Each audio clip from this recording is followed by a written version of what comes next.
Good afternoon or good evening, depending on where you might be. My name is Kevin Michael Grace, and this is the KMG show for Thursday, July the 8th, 2021. Just a reminder that in approximately 90 minutes, I will be discussing Sean Baker's film, The Florida Project. But first up, I'm going to talk about the epic intellectual battle of David French versus Steve Saylor. Of course, it's not really a battle at all because David French is one of the kingpins of Conservatism Inc., and he's not a racist. He is ever so much not a racist, and he wants you to know that at all times. So French was in a discussion with Ross Douthat of the New York Times, and Douthat had tweeted, "My baseline assumption is that in a country that enslaved a population for 250 years and subjugated them for another century, it would be very unlikely if some form of systemic disadvantage did not persist." Yes, that is his opinion. Of course, the question is, how long does this systemic disadvantage last for? Is it permanent? Because that seems to be the elite opinion now. And French replied, yes, there were 345 years between 1619 and 1964. That's centuries of violently enforced state discrimination. And the effects are not undone by 57 years of contentious change since the Civil Rights Act of 1964. How to recognize and deal with that legacy is a tough, complex topic.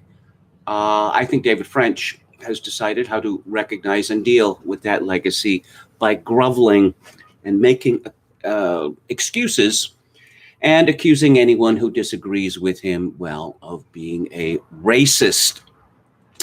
David French, besides his Broad Star, which he won working in office in the Green Zone in Baghdad, also has an adopted black daughter, which is obviously his get out of jail free card. I mean, how much of a racist could he be if he has a adopted black daughter?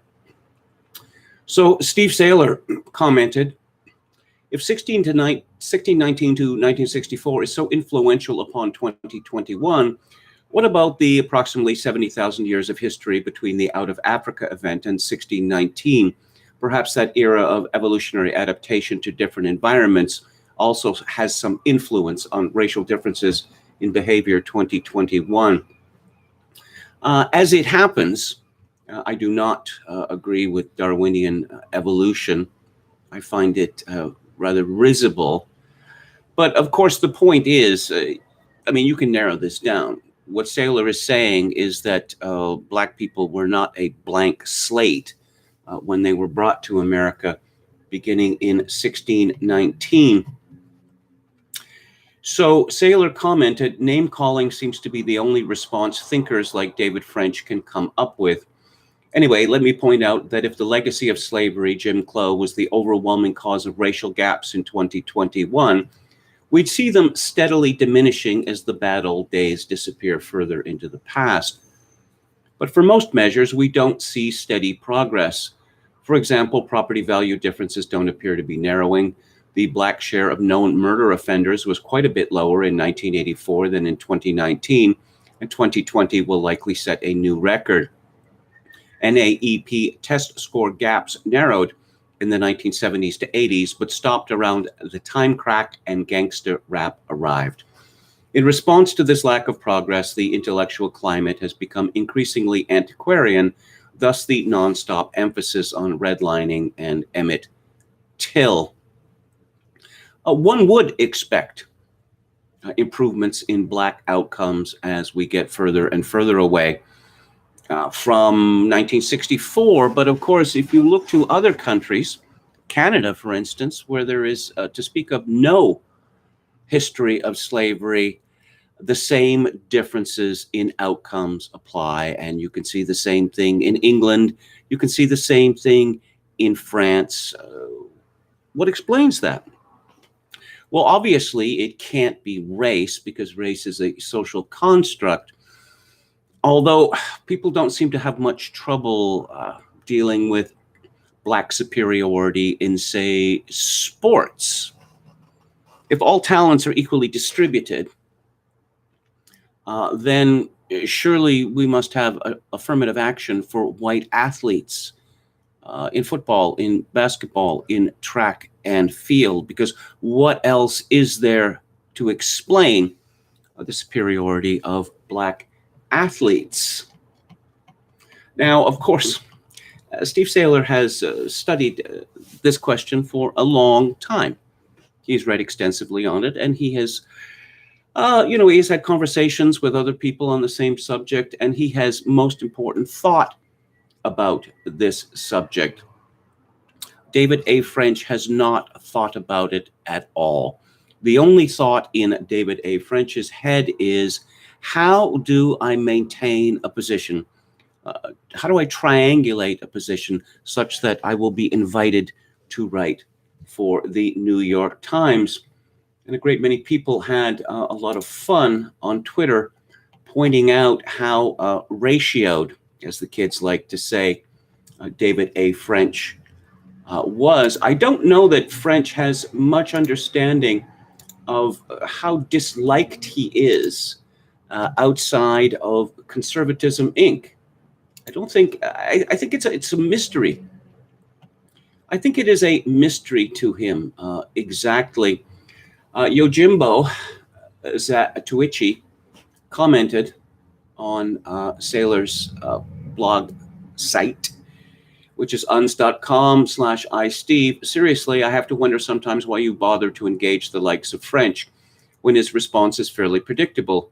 His mindset is perfectly clear. The U.S. is forever on trial for its original sin of racism, a term that was unknown for most of human history, because whites were doing the enslaving of POCs.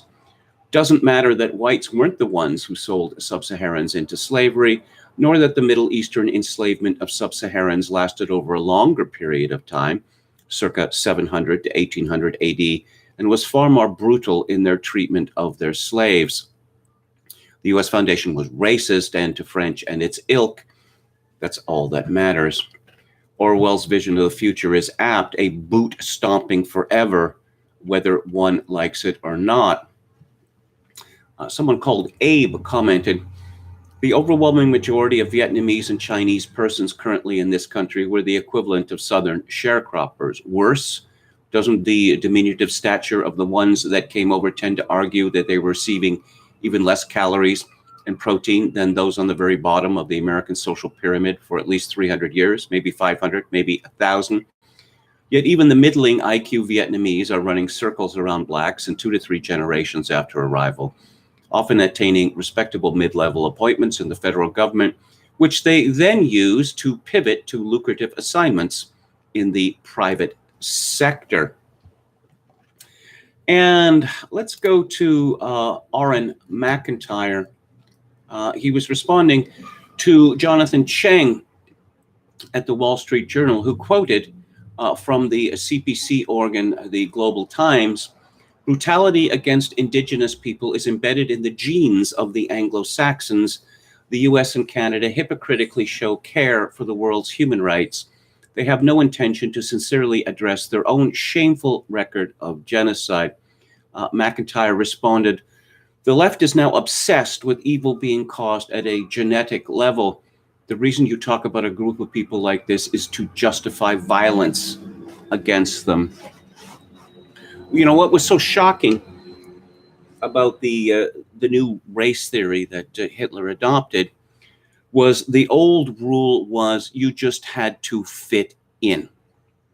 For instance, in the Second German Reich, if you converted to Lutheranism, well, no problems.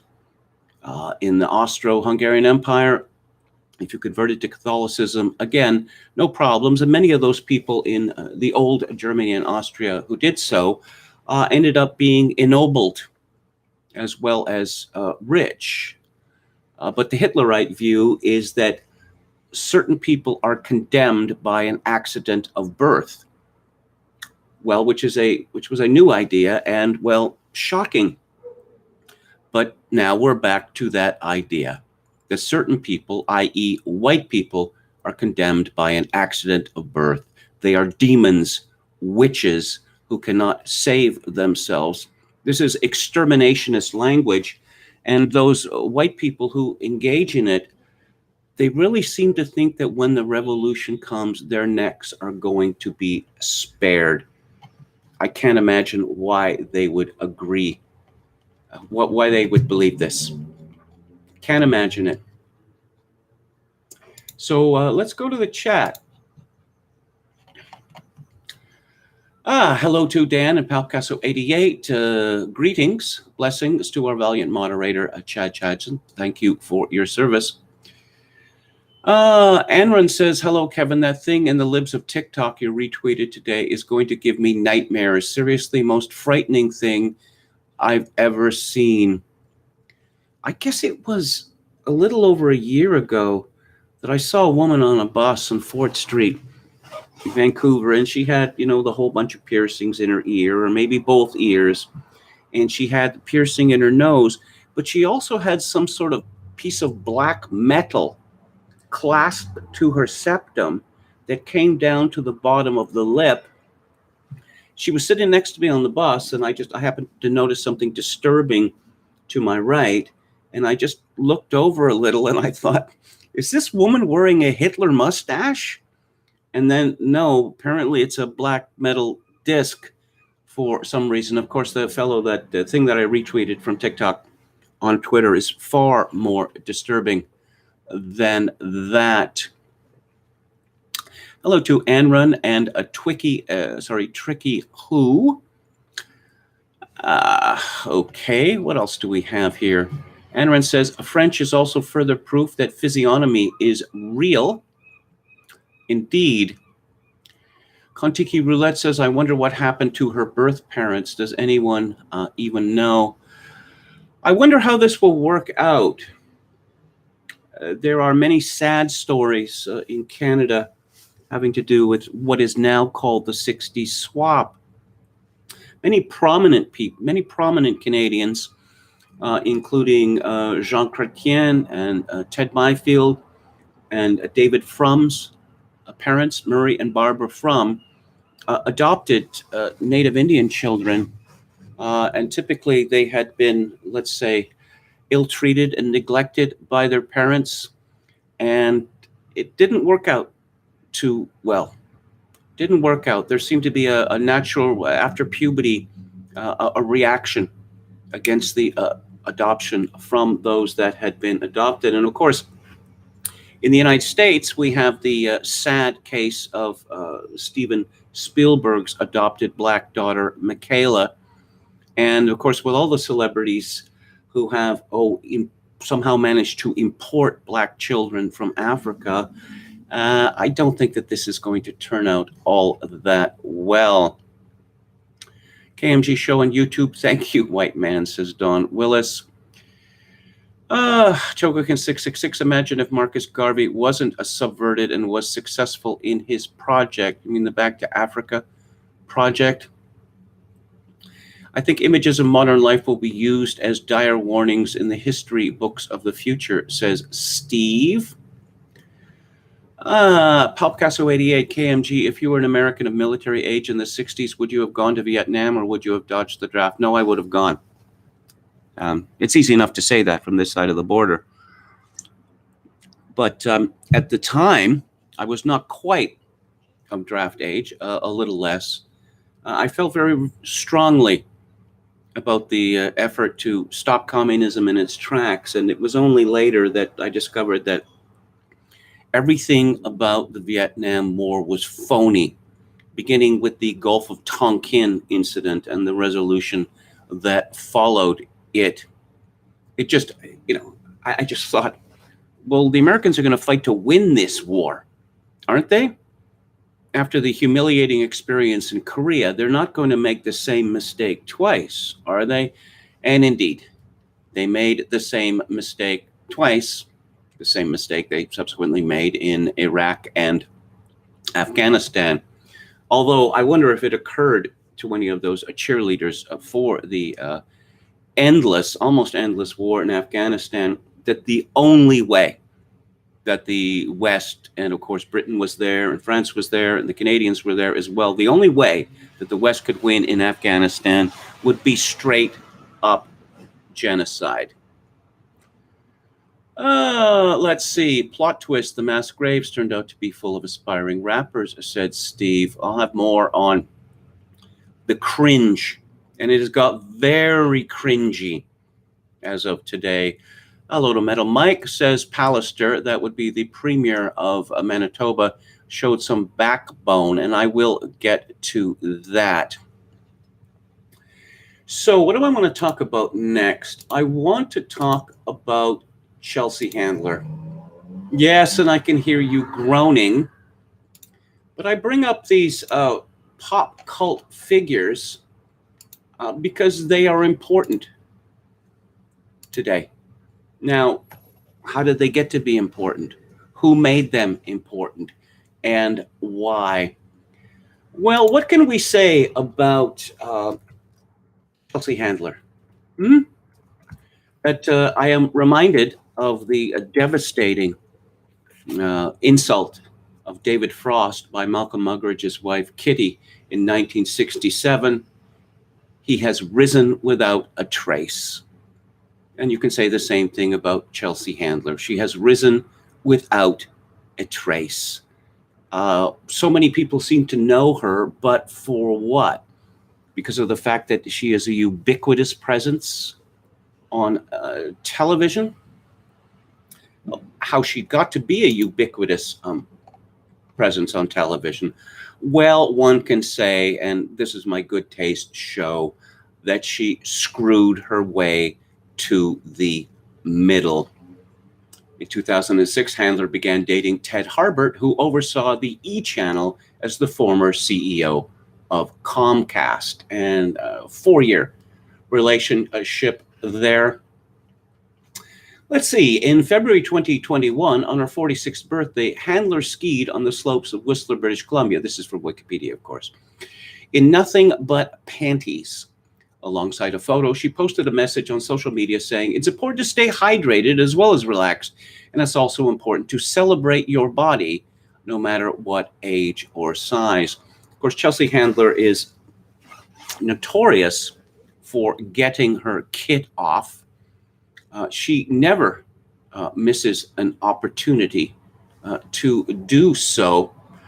What else can you say about Chelsea Handler?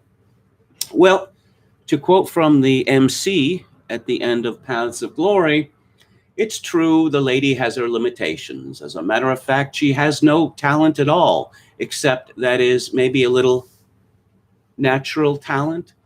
The little lady can't dance, she can't tell any jokes, and she can't balance rubber balls on her little nose. But of course, the MC goes on to say, but she can sing like a bird, she has a throat of gold, and Chelsea Handler cannot sing like a bird.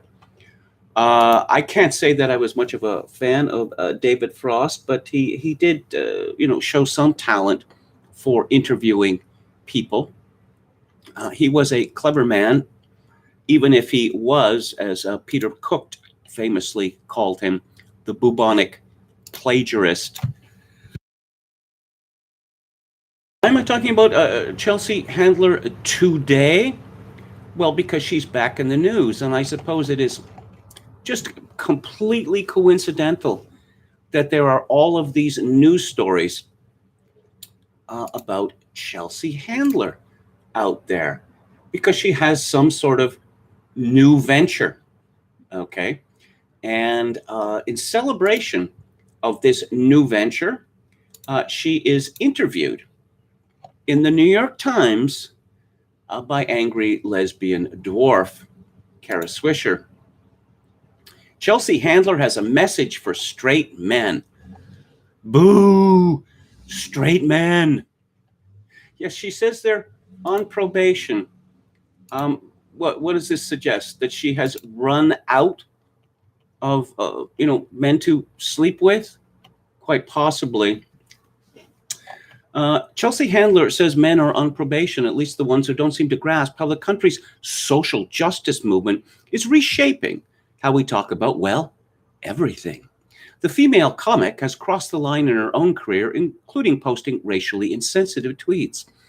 But she claims the current political climate, therapy, and cannabis have led to a kinder and gentler persona that will be on the stage as she returns to the road this July in her new stand-up tour titled Vaccinated and Horny. In this conversation with Kara Swisher, Handler discusses how the sensitivities of cancel culture square with edgy, boundary-pushing comedy, revisits how she thinks about apologies, and explains why she did her latest stand-up special for HBO after her Netflix deal. She also reveals how her crush on Andrew Cuomo flamed out. Yes, these are the questions that America is asking. These are the questions that America is demanding the answers to. What does Chelsea Handler think of all this? Well, again, she is triangulating madly. I'm Kara Swisher, and you're listening to Sway. 2 words to describe Chelsea Handler right now: vaccinated and horny. Not my words, by the way. That's the name of the stand-up tour she just announced. And it's on brand for a comedian known for her progressive politics and her acerbic and often blue style. But in her latest HBO stand-up special, Evolution, Handler says she's changed. She says that therapy was a breakthrough, one that, quote, de-bitched her. Well, let's see if that's true. Chelsea Handler, welcome to Sway. When did the New York Times get to be People magazine? Okay, yes, after the how are you, the next question, good. So I want to talk about this vaccinated and horny tour. Is that how you're feeling coming out of COVID? Chelsea responds, yes, horny falls under the umbrella of pent-up frustration, which is something I felt throughout this pandemic because it was very hard casually to date people during a global pandemic, obviously. And dating isn't really a top priority when people are dying all across the world. So now that we kind of have our go time and we are coming out the other side of it, I really wanted to be a reason to bring people together. Is this chick serious? Is she really serious? She's going to bring people together? What I did first was I shot my HBO special, Evolution, which was the most personal thing I've ever done on stage. We did it last August in New Jersey, so it was really meaningful and important for me to tape this during the pandemic. So if it meant having 20 people in the audience, that's what it meant. We ended up having about 150, but we had to be really COVID safe, obviously, for the crew and for the people coming. So it was a lot of stress and a lot of jumping through hoops, but it was well worth it. And then it felt good to be on stage and bring people out. Many of the people in the audience hadn't been out at all since COVID had started. Kara says, this was a very intimate show too. You talked about therapy. Chelsea responds, well, it's an interesting loop because I went to therapy to de-bitch. I realized at a certain point, your behavior doesn't work for you or your lifestyle doesn't work for you. And I'd been moving so fast, doing my TV shows and then doing stand-up tours and then writing books. I started to get very burnt out on all facets of my career, and I was just exhausted.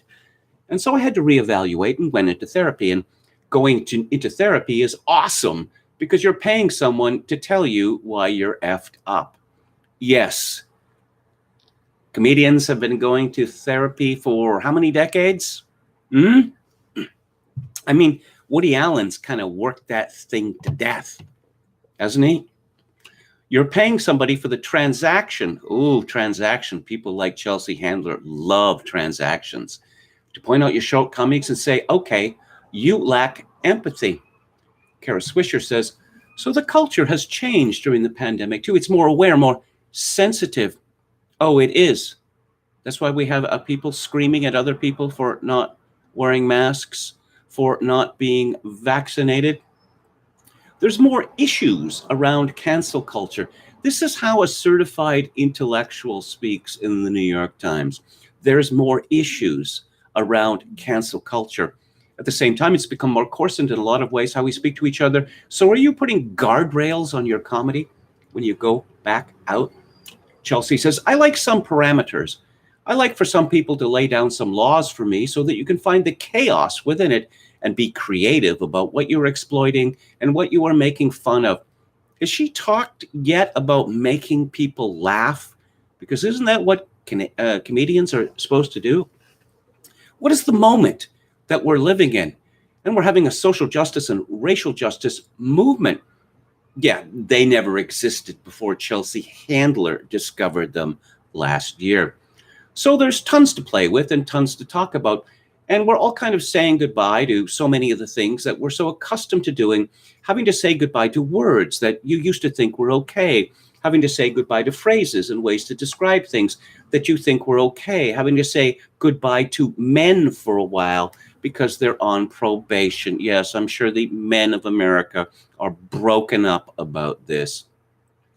And until well, I should mention, I don't want to sound cruel, but Chelsea Handler, she has blonde hair and big breasts, and she has traded on this forever. But now she is 46 years old, and she's hit the wall. So maybe it's not so much that, men are on probation as much as that they're not as interested in her sexually as they used to be. And until they've proven to us that there are more good ones than bad ones, there's one big group we're still able to make fun of. And that's white guys. Boo, white guys. Wow, Chelsea Handler, so brave, going after white guys. White guys who don't seem to be getting the message of the movement that's happening. I'm single, big surprise. So I deal with a lot of straight men who don't seem to understand that either get on the bus or you're going to miss it. You know what I mean? So if you had to pick one of those people who are fair game, who would it be? Or is it still Trump for you?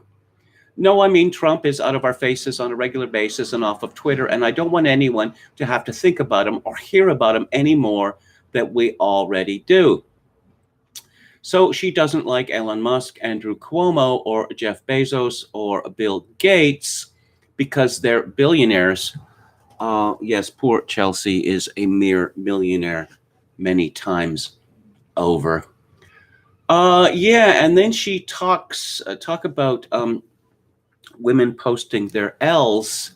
She talks about how she was turned on by Andrew Cuomo. He called me. We talked on the phone, and he was really feeling himself. Not literally, Kara Swisher says, hoo, hoo, hoo. Chelsea Handler responds, no, who knows what he was doing? He could have literally been feeling himself. Oh, dear. I'm not sure. We weren't FaceTiming, so I can't tell if he was pulling a Jeffrey Toobin. I doubt it, though. I was on the East Coast filming my special. I thought we would have a drink or something along those lines. A drink, is that what they're calling it these days? And he blew me off. And then I found out all the stuff we found about him subsequently. And I thought, well, I guess this is a guy that doesn't like it offered up. Oh, gee. So my crush with him is, yes, Over. Yes, and she doesn't like homeschooling, and she can't imagine having children. Another shocker there. And then she goes on to tout the benefits of marijuana and of other psychedelics, mushrooms. Yes, very responsible of you. Yes, and here's my favorite. Oh, yeah, I mean, we have post-traumatic Trump disorder, PTTD now. Is that what counts as a joke for Chelsea Handler? So it still exists, but it was great setting off point, I think, for a lot of people. Because for one thing, yes, it was miserable. And obviously, if we could take it back, I would do anything in a second not to have had that history in this country. Would you have gone back in time to kill Donald Trump in the crib, Chelsea? Because that's the test. Everyone knows that is the test. And then she beats up on her father because her brother drowned when she was 9 years old. And apparently her father took it very badly indeed. which apparently was very wicked of him. But yes, she decides, 37 years later, that to attack her father in public, in the New York Times, no less, because her father became very miserable after the accidental death of his son. So let's see how this ends up. What is Chelsea's paration here? I think we're going to get into a real silliness. I think it's going to be silly funny. It's not about cutting and hurting and sharp edges right now. It's about letting loose. There's a release, a global release and relief coming, and I want to play into that. So I think the sharp and the biting and all of that is going to take a time out. It'll be back, obviously, but this is a time for joy and celebration. So I'm focusing on that and being positive vibe, and also telling men to get their fucking shit together before this is over. I had a guy ask me the other day, well, can we still open the door for you? I was like, you know what? It's questions like that. Yes, you guys have been raping us since the beginning of time. So it's the least you could effing do is open the door. That's the least you could do. And don't ask questions that are defensive. What we're telling you is that we've been treated unfairly forever. Your answer can't be, well, can we open the door for you? I mean, that's the kind of shit I'm dealing with. Yeah. Tough life for Chelsea Handler. Again, a woman with no discernible talent whatsoever, who somehow managed to become famous and rich. Yes, America is a terrible, terrible place for women. Likes African mushroom heads. Be specific, says Don Willis. Yes, indeed. Ricardo Williams says someone with less value than Chelsea Handler, Amy Schumer. I thought near the beginning of her career that Amy Schumer was, occasionally funny. There were some funny bits on that TV show she had. Metal Mike says Black Lives Matter is purchasing a 10,000 square foot mansion in Toronto, and the city is forcing taxpayers to foot part of the bill. What on earth are they going to do there? Chelsea Handler has no redeeming value, unlike Sarah Silverman, who is, well, okay, I don't want to repeat that. Sarah Silverman, she made some funny jokes. I liked her in Larry Sanders. She made a notorious joke about not wanting to serve on a jury, and what to say if you don't want to serve on a jury. I suppose she's apologized for that joke 100,000 times. Quachalango, hello, says KMG should do a 3-minute Paul Harvey style intro every day and start writing a damn book, which he was about to do 5 years ago. And so, okay, the contributions were all returned.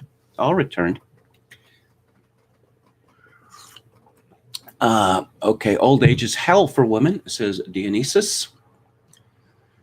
Femoids can be funny, but not for the reason they think they are, says Birkin Sultanov.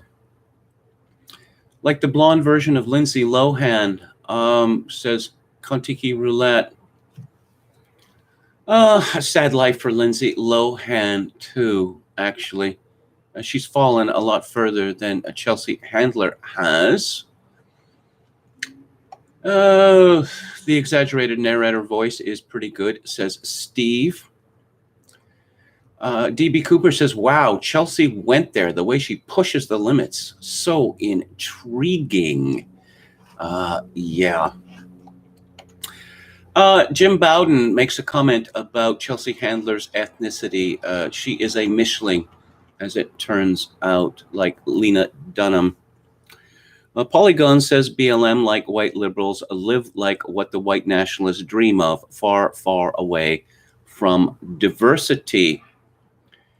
Burton Sultanov says something is off with Amy Schumer's face. She was kind of cute at the beginning. And then she gained a lot of weight.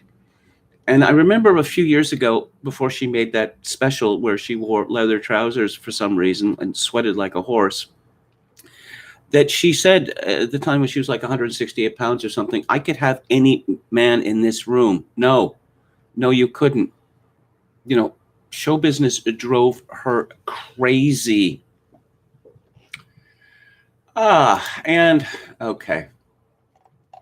It's now become a commonplace for Hollywood to attempt to sell programs and movies by, in effect, ordering us to watch it and to praise it. Because if you don't, you're a racist or a misogynist, or you're just jealous of strong women, particularly strong women of a color. This is from Danielle Broadway in the LA Times. Lacey Mosley was excited when she sat down for the video call that would change her life. During the virtual meeting with Ali Schutten, showrunner of the iCarly revival, now airing on Paramount Plus, the Black Lady sketch show actor learned that her character would be a fully developed person with dreams and aspirations. Really? Dreams and aspirations. Wow. That's kind of a shocker. I wasn't expecting that. I simply wasn't expecting that at all. iCarly. Yeah, I bet. Okay. When I talked on the Zoom call, I was like, it's mine, Mosley said. But the excitement quickly turned to hurt when Mosley became the target of racist viewers shortly after the announcement of her casting this spring.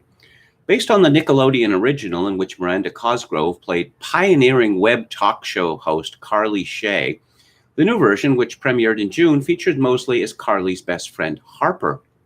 Mosley was inundated with racist messages on social media, including many that used racial slurs from toxic viewers who complained that Mosley's character was meant to be a black replacement for Carly's best friend in the original series, Sam Puckett, Jeanette McCurdy, who has left acting. Oh, perhaps you want to mention why Jeanette McCurdy happened to leave acting? She's not a replacement of Sam, Mosley said. She's not a substitution. She's a completely different person. She's queer, she's black, and not in a stereotypical way. We don't even address her queerness as something odd. Harper never has a coming out. She's just queer. It's normal. No one cares, and I love that about the role.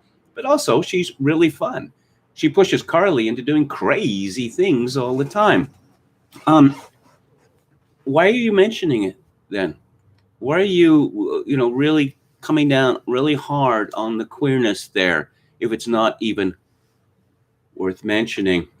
While many of the posts have since been removed due to their offensive content, the pain the experience caused Mosley won't dissipate it as swiftly. I would guess that 90% of or more of these offensive tweets come from bots or their false flag attempts, perhaps from the people associated with the show themselves. Because we've seen this, we saw this with the Lady Ghostbusters movie. You better damn well go out and pay for this and then go on social media and cheer for it. We saw it with that superhero movie that, over $1.1 million in box office, that blonde woman who seems to hate the world. Yes, you had better. It wasn't Captain America. I forget what it was. You had better pay for this, and you had better praise it to this guys on social media. And there's all of these clickbait stories. Oh, the trolls are trying to kill this movie. Yeah, a movie that is going to be forgotten. 3 months after it comes out? These Marvel Cinematic Universe movies, does anyone talk about them 6 months after they're released? Perhaps Avengers Endgame. But, how many dozen of them are there? And who talks about them? Just consume product, right? And then wait for next product, as they say on Red Letter Media. Yes, the woman who's playing iCarly's best friend is 30 years old. Rather old for that, wouldn't you say?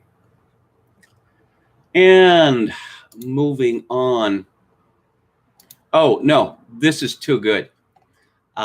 This is America is getting seriously weird or weirder. I mean, the acceleration is here. I first heard about this story last week, and I thought, nah, this isn't true. This is just too nuts.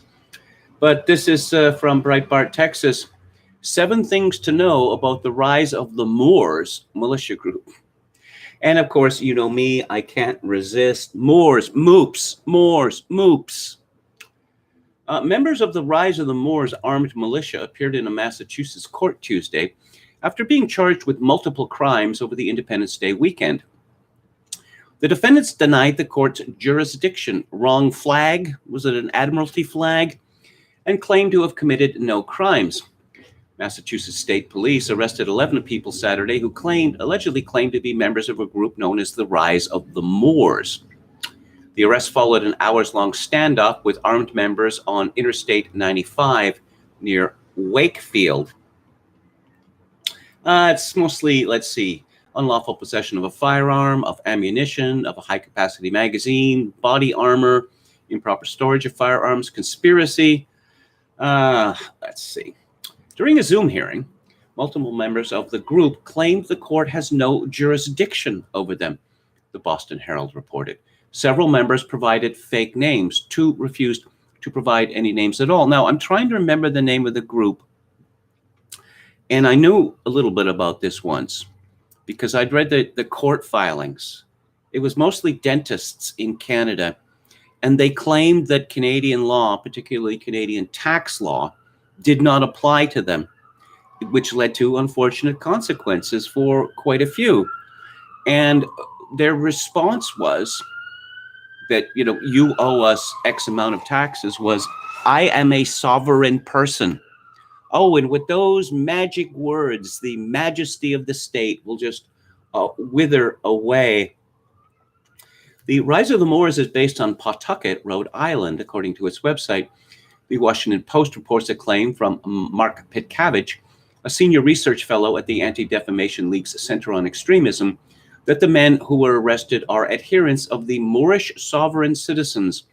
They are part of a group that reportedly believes they are part of a sovereign nation and thus not subject to U.S. law. From their website, Moors are not sovereign citizens. As sovereignty does not stand alone, sovereignty and nationality can be considered synonymous. The record shows that the Moors are the organic or original sovereigns of this land, America. When we declare our nationality as Moorish Americans, we are taking back the position as the Aboriginal people of the land to which the sovereign power is vested in. Is this some sort of crazy black Mormonism? Do they have golden tablets too? Claims by the group about police, government, and violence during the armed standoff. A spokesman for Rise of the Moors posted claims on social media that we're not anti-government, we're not anti-police, we're not sovereign citizens, we're not black identity extremists. During the video, he repeatedly told the officers they would do nothing to escalate the situation or threaten the officers. These people don't seem to understand who the Moors were. Not sub-Saharan African blacks. You could imagine 11 armed individuals standing with long guns slung on an interstate highway at 2 a.m. certainly raises concerns and is not consistent with the firearms laws we have in Massachusetts. Massachusetts State Police Colonel Christopher Mason told a press conference. I understand that they have a different perspective on that. I appreciate that perspective. I disagree with that perspective. The group claims their sovereignty is based on what retired FBI Special Agent Ken Gray called a bogus treaty. No such treaty existed, but they claim there was a treaty that allowed them to operate in the country without being citizens of the country.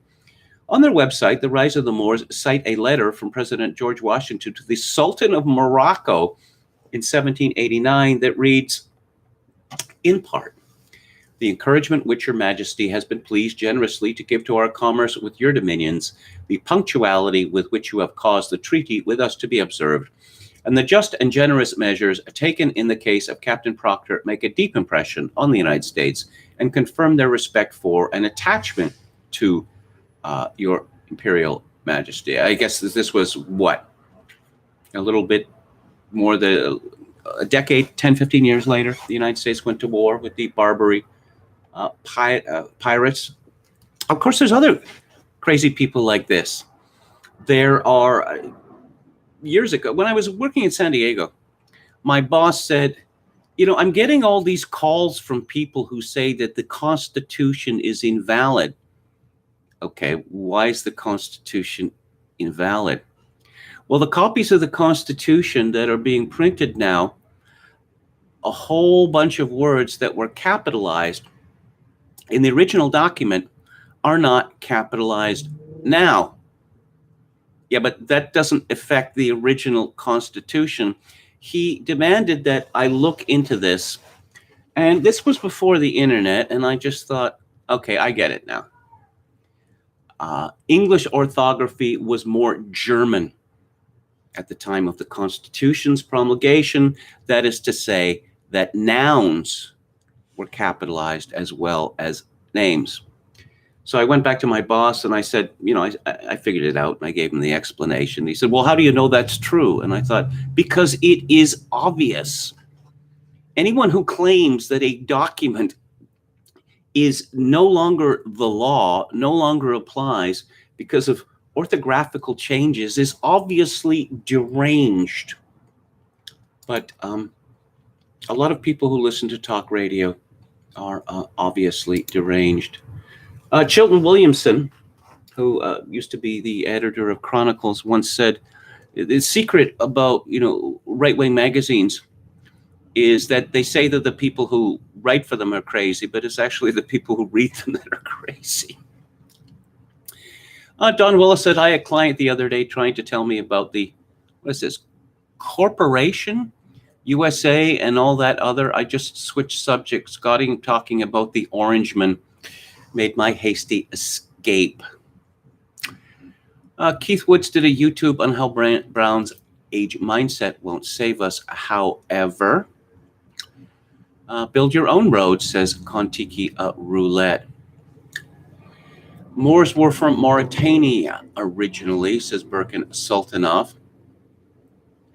BAP got interviewed by a couple of Russians on YouTube. Hilarious. Again, from the same source. Yes, moops. Yes, I saw that scene just the other day. Home Alone. Does KMG get sick of living in a hotel? Yes. I've expressed this quite forcefully. And in fact, yes, I'm going to be talking about the Florida Project, and I understand the irony, okay? So there's no need to beat me over the head with it.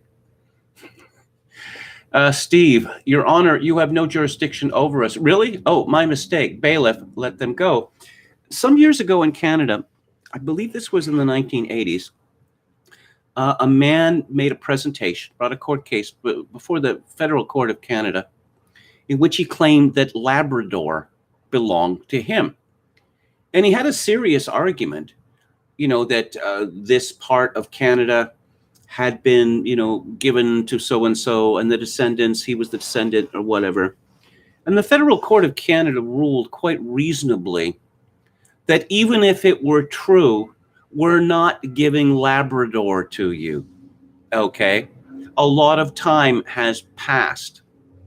In the same way that these people who argue that the income tax is unconstitutional, there are people who argue this in Canada, and what do they think is going to happen? That a court is going to say, yes, we've examined the law here and historical precedent, and it would seem that the income tax is indeed constitutional. We hereby order the federal and provincial governments to stop collecting income tax and to rebate, $17 trillion to Canadians. No, that is never going to happen. Gamian says, always thought it ridiculous to see men read comic books. Those are for children, so are video games. There is a Paul Theroux travelogue where he travels from Boston to Patagonia, and he sees a man on the train leaving Boston, a grown man reading a comic book, and he's driven pretty much into a fury by this. I must say that I'd rather share his opinion. Of course, the Canada's Native Indians are saying, we own the country. Oh, and we're going to give it back to you? Are we? No, we are not. Not going to happen. Oh, many books in the Third Reich were published in Fraktur. Yes. I used to have a collection, bound collection of Kafka, and it was in Fraktur. It's a very handsome font. Okay, moving on. Oh, yeah, okay. Back to this story again. Spectators will be barred at Tokyo Olympics amid new COVID emergency. This is from the New York Times. Organizers announced in June that domestic fans would be allowed despite concerns that the games could be a super spreader event. A sudden rise in cases upended those plans. This is from Ben Dooley. Now the virus has again wreaked havoc on the planning by Olympic organizers who gathered in an emergency meeting on Thursday night to decide how to respond to the latest challenge of a pandemic that had already delayed the games by a year. So I'm just going to scroll down this story to find out if it actually talks about deaths. The bar for achieving that goal moved even higher on Wednesday when Tokyo reported 920 new coronavirus infections, the highest number since May, when the case count rose briefly over 1,000. Okay, let's look up HOSP. Nope, hospitalizations does not appear in the New York Times story. The death toll is mentioned at just over 14,800 is far lower than that of the United States. Yeah, I'll say. But how many people are dying now, Ben Dooley of the New York Times? You're not going to get into that because a panic porn doesn't need data. This is from Nikki Schwab at the Daily Mail. The White House defended its effort to go door to door to distribute vaccine information. Oh, information, is it? After some prominent Republicans hammered the plan. And what we're doing is local officials are going to areas where there are lower vaccination rates and providing information on where people can get access to a vaccine, where they can go, that is free, that they can take time off of work, said Press Secretary Jen, not Jennifer, but Jen Psaki Wednesday aboard Air Force One. It's up to individuals to decide whether they want to get vaccinated or not. On Tuesday, President Biden spoke about the effort in a speech where he pushed unvaccinated Americans to get their jabs as the world's worrisome Delta variants of COVID-19 spreads. Marjorie Taylor Greene was not happy with this message. Biden pushing a vaccine that is not FDA approved shows COVID is a political tool used to control people. People have a choice. They don't need your medical brown shirts showing up at their door ordering vaccinations. You can't force people to be part of the human experiment. Another congressman, Dan Crenshaw, tweeted, "How about don't knock on my door? You're not my parents. You're the government. Make the vaccine available and let people be free to choose." Why is that concept so hard for the left? Lauren Boebert tweeted, "The government now wants to go door to door to convince you to get an optional vaccine." What are the packages that they're offering? You know, a joint plus some beer plus a hamburger and fries and an Xbox. Maybe if they added all those things together, they could lick that problem. This is from Trent Baker at Breitbart. Health and Human Services Secretary Xavier Becerra Thursday addressed the pushback in response to the White House's door-to-door vaccination effort to encourage people to get vaccinated. CNN New Day host Brianna Keilar asked Becerra about criticism the announcement received, saying it isn't the government's business knowing who and who has not been vaccinated. Becerra said it is absolutely the government's business to know such information, reasoning that the government has spent trillions of dollars to protect Americans. Perhaps we should point out that the federal government, yes, spent trillions to keep Americans alive during this pandemic, so it's absolutely the government's business. It is taxpayers' business if we have to continue to spend money to try and keep people from contracting COVID and helping reopen the economy. Wasn't I talking yesterday about Joe Biden saying that he was repurposing, I believe it was $860 million in COVID funding towards illegal aliens. Is it really that much of a crisis? It is our business to try and make sure Americans can prosper. Americans can freely associate. Well, they're freely associating now in Florida, Texas, and many other places. Knocking on a door has never been against the law. Well, they get more Soviet every day, don't they? You don't have to answer, but we hope you do. I bet they do. Because if you haven't been vaccinated, we can help dispel some of those rumors you've heard. And hopefully you get vaccinated, he added. And, well, this should come as no surprise. This is from Catherine Salgado in the National Pulse. According to a Rasmussen Reports poll, 32% of American adults think that public health officials are lying about the safety of COVID-19 vaccines. 48% said public health officials are not lying and 20% are not sure.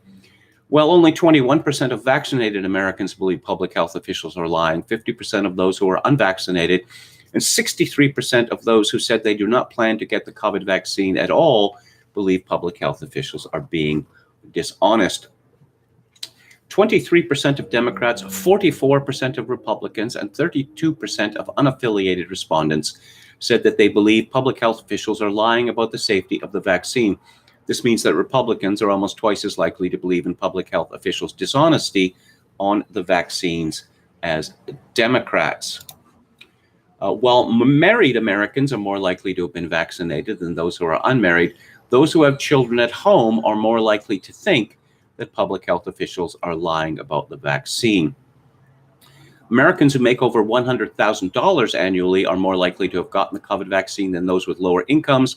Americans with an annual salary of less than $30,000 are the most likely to disbelieve public health officials on the vaccine.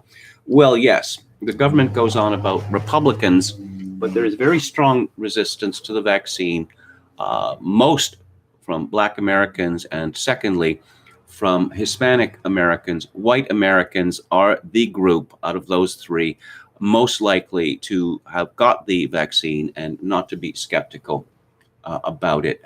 But the media doesn't really like to talk about that. Oh, yes, after the horrors of the Delta variant and the Epsilon variant and the Lambda variant, now we're being told that if we don't keep wearing masks forever, then the flu is going to kill us. Yeah, the flu. You know the flu, which has mysteriously disappeared last year and this year. It's funny how that happened, huh? Funny indeed. I think there's an obvious reason for that, but I'm not going to mention it because it may get me banned. The worst flu ever. Yeah, just keep going. Just keep going. What is it about wearing a mask, Max Fawcett asks at the National Observer, that people don't like? Feeling as if you're being suffocated? How about that? Huh? How about that? I mean, that's certainly how I feel. Feeling that, I'm in a state of imprisonment. Don't like that part either. Feeling as if, I'm living in a Twilight Zone episode. But no, they just won't stop. Now, I'm expecting to see far more studies on the practical effect of masks, particularly the fact that most of them are paper or cloth masks that are worn over and over and over again. They are not worn correctly, certainly not to hospital standards. We have had some evidence, particularly of the deleterious effects with regard to ingestion of carbon dioxide by people, especially by children. And let's move on to lockdown skeptics. New Zealand hospitals flooded by children due to immune systems weakened by lockdown, doctors say. Ew. New Zealand and Australia are currently seeing a large number of children in hospital with respiratory illness, which doctors are blaming on the lockdowns from keeping them away from bugs. According to The Guardian, Wellington has 46 children currently hospitalized for respiratory illnesses, including respiratory, what's that? Syncytial virus, or RSV. A number are infants and many are on oxygen. Other hospitals are also experiencing a rise in cases that are straining their resources, with some delaying surgeries or converting playrooms into clinical space. RSV is a common respiratory illness in adults. It generally only produces mild symptoms, but it can make young children extremely ill or can even be fatal. The size and seriousness of New Zealand's outbreak is likely being fed by what some pediatric doctors have called an immunity debt, where people don't develop immunity to other viruses suppressed by the COVID lockdowns, causing cases to explode down the line. The immunity debt phenomenon occurs because measures like lockdown, hand washing, social distancing, and masks are not only effective at controlling COVID-19, according to The Guardian, they also suppress the spread of other illnesses that transmit in a similar way, including the flu, common cold, and lesser-known respiratory illnesses like RSA. Lockdown skeptics comments, keeping children away from bugs means they don't develop immunity and results in an immunity debt that must be paid sooner or later, a group of doctors explains. Alarming number of Brits want restrictions to continue permanently, according to a new poll.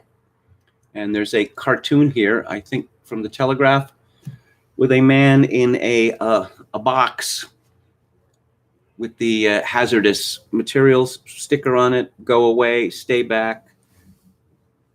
An alarm at the top, save lives, stop living.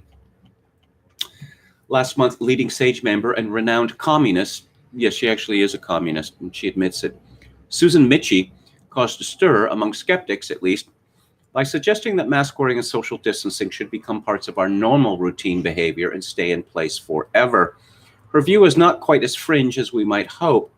New polling by Ipsos Mori for The Economist suggests that a high percentage of Brits believe a number of lockdown restrictions should stay in place permanently, including nighttime curfews, 19%, travel quarantine, 35%, and face masks, a whopping 40%. Well over 40% of Brits also believe that only those who have been vaccinated against COVID and are able to prove it should be allowed to travel abroad again permanently. Matthew Holhouse, a British politics correspondent at The Economist, says this could be the result of us living through a very strange time for public opinion. Do some people struggle to differentiate how they feel now from how they'll feel once COVID is gone? Either way, the results are alarming. I'm reminded, and not for the first time, that apparently this is true, that if you look at pictures of a late Victorian man and Edwardian man in England, you will see that almost all the adult males have beards. And then by the 1920s, beards had become very unfashionable among adult men, and you don't see very many of them. Apparently the reason is that schoolboys would mock beard wearers. As they would walk down the street, boys would chant at them, "Beaver, beaver, beaver." And so, in effect, they were shamed out of wearing beards. So perhaps something like that should be revived with regard to masks. The BBC's dishonest attack on, that medicine that I'm not allowed to mention. But again, you could read about it at Lockdown Skeptics. Scusi, millions of pupils miss out on language learning during lockdown. Existing in lockdown is not enough. Some of us want to live. This is from a letter in the Telegraph today. Television reporters constantly interview members of the public who claim that they don't want lockdown to end. Where do they find these people? If their lives have not been blighted by the lockdowns of the last 16 months, I can only assume that they don't work or run a business. They don't go shopping. They never eat out. They don't have school-aged children or students in their family. They don't know anyone in hospital or a care home. They don't have health problems or ever need to see a GP. They never go on holiday. They never go to the theater, a cinema, or to a concert. They don't support a charity. They neither attend nor support nor try to organize a local club or organization. They don't go to public talks or meetings. They don't have or want any social contact. Their family never plans an event such as a wedding. They don't wish to attend any funerals. Yes, proudly, socially atomized. Proud of it. As long as you've got your screens, you don't need human contact. The number of first vaccinations given in Britain has almost halved in 2 weeks as take-up among the young dwindles. Polling in May suggested that nearly 9 out of 10 young adults want to be vaccinated against COVID, but more recent data shows that around 1 in 7 older teenagers are now skeptical of getting the vaccine. The government hopes to offset this hesitancy by widening the gap between the vaccinated and the unvaccinated, such as by ending certain travel quarantine rules and ending self-isolation rules after contact with a person who has tested positive for COVID for those who have had 2 doses. I noticed that Canada's Prime Minister Justin Trudeau met with Alberta Premier Jason Kenney yesterday in Calgary. Despite the fact that he is fully vaccinated, Trudeau was wearing a mask. And he also did that ridiculous, effeminate business of the elbow bang, because we can't touch each other's hands anymore. Ooh, do you remember those horrible days when men used to shake each other's hands? Ooh, scary to think about, isn't it? Alex Berenson's Twitter to wrap up this segment. And my new Substack, an interview with a man who has received a 3rd Pfizer COVID vaccine shot as part of the company's new trials. If you thought vaccine hesitancy was serious now, just wait. Oh, Max Boot, crazy name, crazy guy. On CNN, the reason why Republicans aren't getting vaccinated is because they're listening to this garbage, this misinformation, and these lies that are being spread by sources like Fox News and many other influencers on the right. Berenson responds, by lies, he means data he doesn't like. No, an actual lie? That 99% of COVID deaths are in the unvaccinated. That figure excludes people who are not fully vaccinated and takes no account of the post-first dose spike, seasonality, or the vaccine failure already occurring. And Berenson responds to the quotation I had read earlier from Xavier Becerra. The more I read this, the worse it sounds. So if you take federal money or benefits, your health information is no longer private? Or are you just a servant of the government generally? Seems the left favors universal no strings attached to federal payments, except when it doesn't. And he retweets a thread from someone called @Zubymusic, ZUBYMUSIC. 20 things I've learned or had confirmed about humanity during the pandemic. Most people would rather be in the majority than be right. At least 20% of the population has strong authoritarian tendencies, which will emerge under the right conditions. Fear of death is rivaled only by the fear of social disapproval. The latter could be stronger. Propaganda is just as effective in the modern day as it was 100 years ago. Access to limitless information has not made the average person any wiser. Anything and everything can and will be politicized by the media, government, and those who trust them. Many politicians and large corporations will gladly sacrifice human lives if it is conducive to their political and financial aspirations. Most people believe the government acts in the best interests of the people, even many who are vocal critics of the government. Once they have made up their mind, most people would rather commit to being wrong than admit they were wrong. Humans can be trained and conditioned quickly and relatively easily to significantly alter their behaviors, for better or worse. When sufficiently frightened, most people will not only accept authoritarianism, but demand it. People who are dismissed as conspiracy theorists are often well-researched and simply ahead of the mainstream narrative. Most people value safety and security more than freedom and liberty, even if said safety is merely an illusion.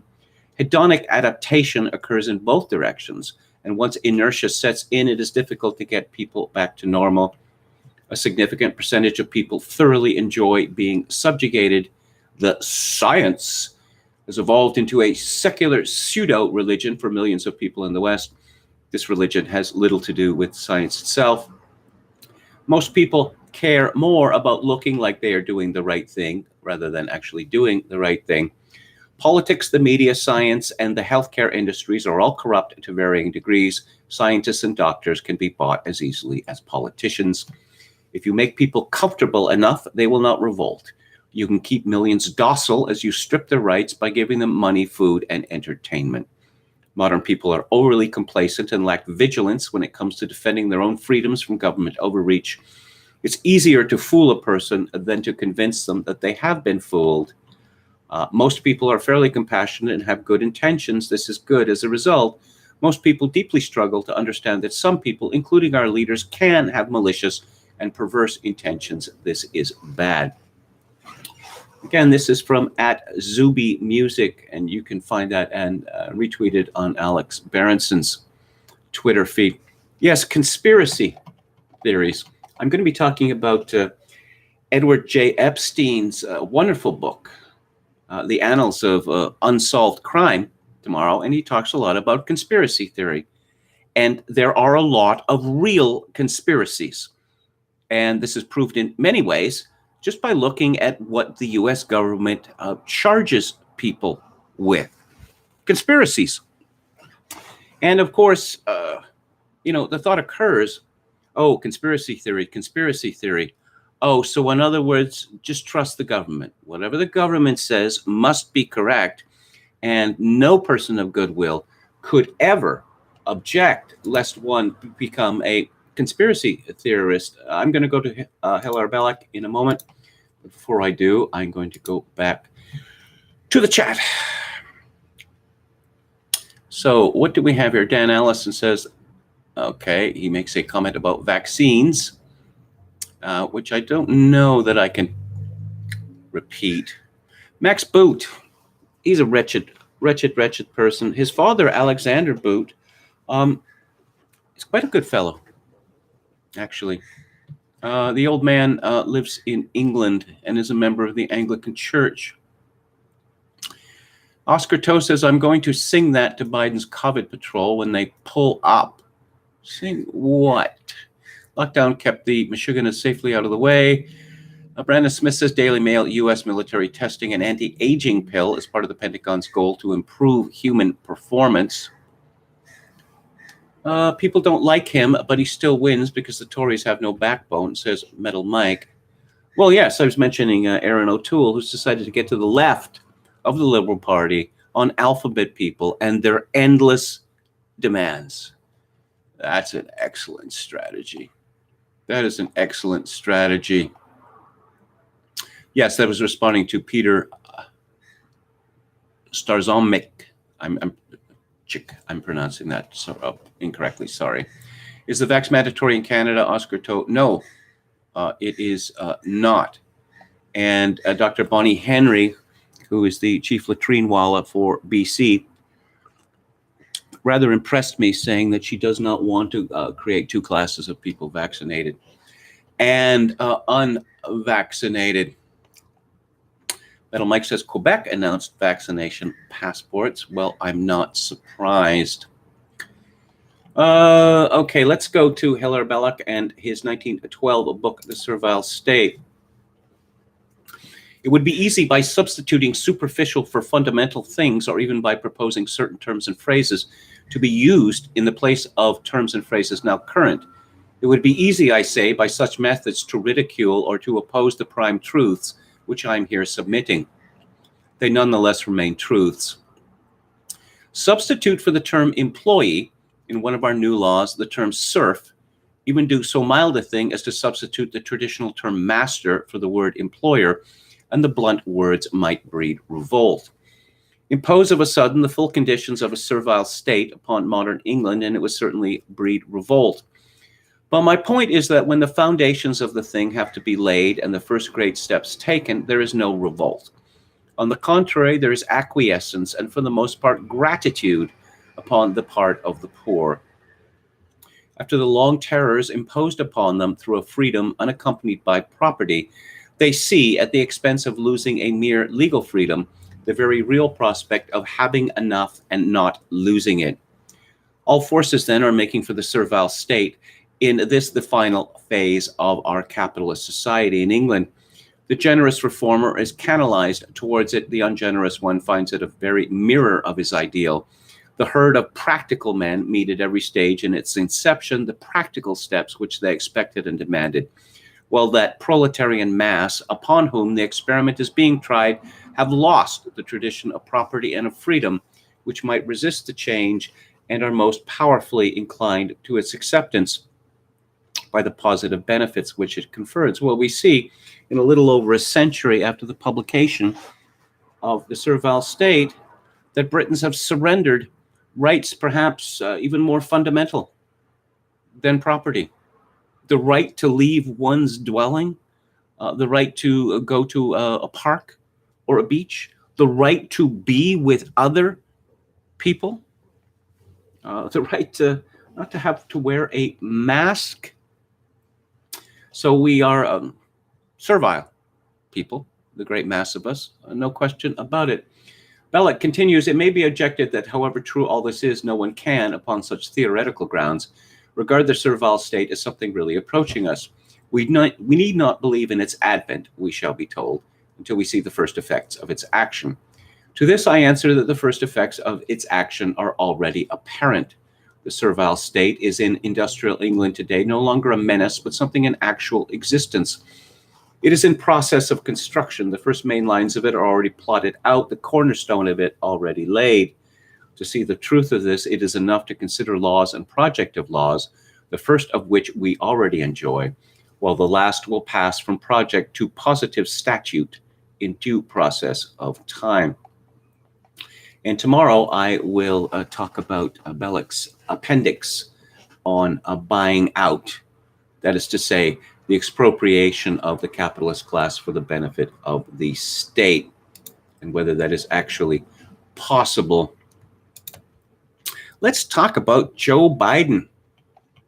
He is ever such a non-corrupt politician.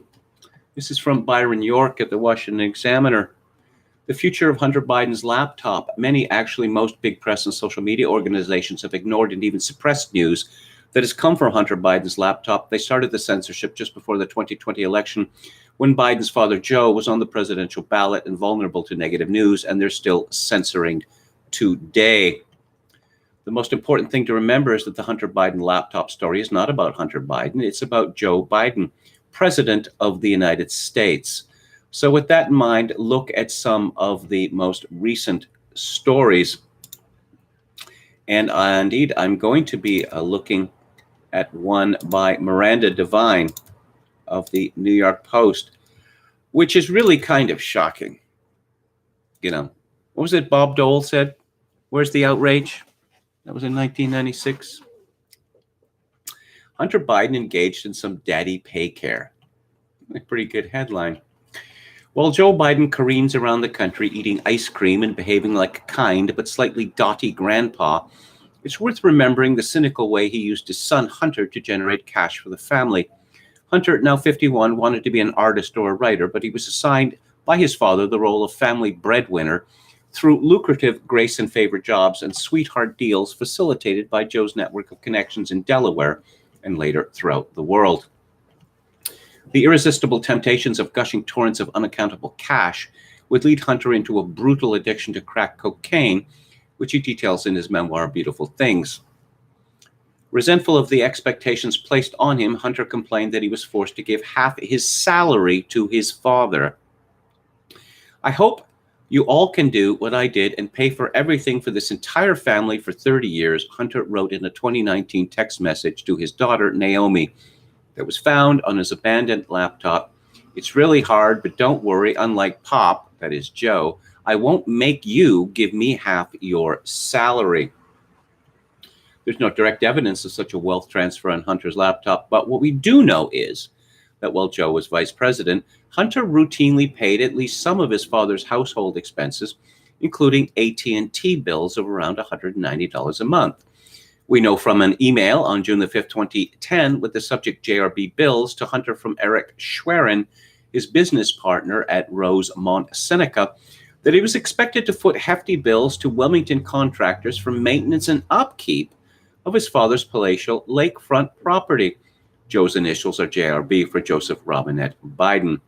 The bill included $2,600 to contractor Earl Downing for a stone retaining wall, $1,475 to painter Ronald Peacock to paint the back wall and columns of the house, $1,239 to builder Mike Christopher for repairs to the air conditioning at the cottage of Joe's late mother, Jean, which was on his property and which we later rent to the Secret Service for $2,200 a month. Schwerin's email to Hunter begins, FYI, there are a few outstanding bills that need to be paid, and I'm not sure which ones are our priority and which should get paid out of my account and which should be put on hold or paid out of the Wilmington Trust Social Security check amount. Yes.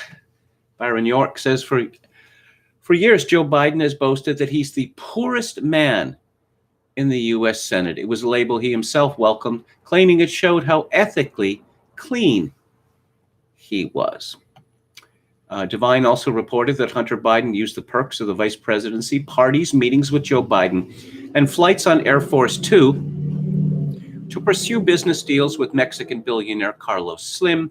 While his father was in office. To illustrate the story, Devine published a 2015 photo of Slim, Joe Biden, Hunter Biden, and other men with whom Hunter Biden was pursuing business at the vice president's residence in 2015. Yes, that doesn't sound corrupt at all, does it? And then there's the matter of his artwork. This is from Karen Townsend at Hot Air. The latest grift from Hunter Biden is the planned sales of his artwork, anticipated to fetch some steep prices for an amateur painter. It's reported that the White House is involved in drafting a document that says that the purchasers of the artwork will remain anonymous to both the White House and to Hunter. This leaves the gallery owner, Georges Berges, as the gatekeeper. Berges has his own baggage. He owns an art gallery in Soho and regularly features Chinese artists. It has been reported that he has ambitions of opening art galleries in Beijing and Shanghai, and he has a criminal record. Yes, no one needs to know who buys these paintings, which are $50,000 up to or more for these paintings for someone you didn't even know was a painter until a few months ago. Brian Pallister, the Premier of Manitoba, as previously mentioned, stirred outrage when he said that the two statues of Queen Victoria and Queen Elizabeth II that were pulled down last week in Winnipeg at the legislature will be rebuilt. The people who came to this country didn't come here to destroy anything. They came to build, Pallister said. They came to build better, and they built farms, and they built businesses, and they built communities and churches too.